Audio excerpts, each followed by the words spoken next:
I am honored to be standing next to my good friend, the Ambassador of Malta, who is now, this month, is the President of the Security Council.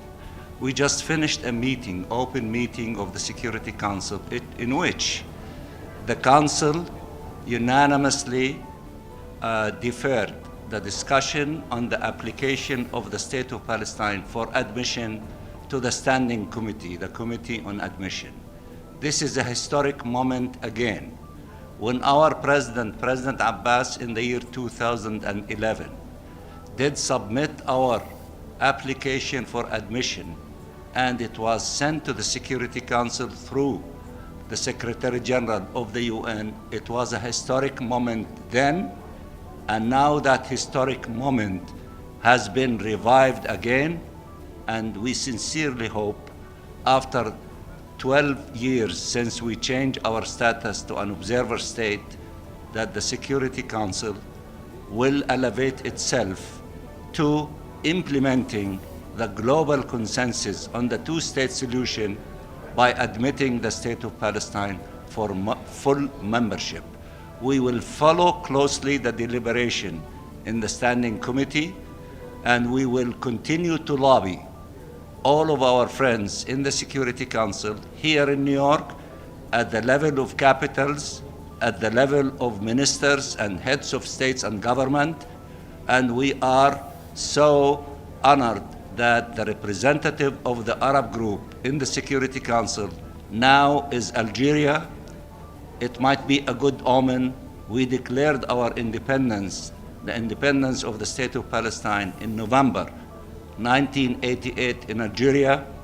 We came as an observer in the UN system when the Foreign Minister of Algeria, the late President Bouteflika, was the President of the General Assembly in 1974, when he invited the late Chairman Arafat to come and address the General Assembly when he gave his famous speech, "Don't let the green olive drop from my hand." And now again, Algeria, for the third time, is representing all the Arabs in the Security Council, definitely representing the State of Palestine, and we sincerely hope that during this historic time, that the State of Palestine to become a full member.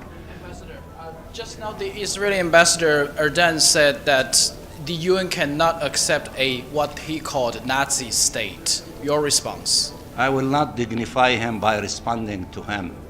I accept the judgment of the General Assembly.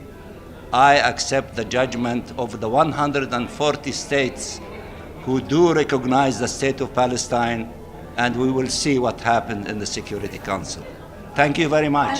And about the Americans, their policy hasn't changed. It's an obvious hurdle. This is a discussion to be held now in the committee, and the committee will meet today for the first time at 3 o'clock to start its deliberations immediately on this application, and these considerations will be taken during the committee. Our call has two aspects to it, as I said in the General Assembly. The first thing, we want the implementation of Security Council resolution that demanded an immediate ceasefire. We need to stop this aggression against our people in the Gaza Strip.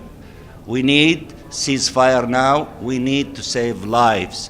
We need to stop the killing of the Palestinian children, women, and civilians, which reached more than 33,000 after 6 months, and the injured more than 75,000. Enough is enough.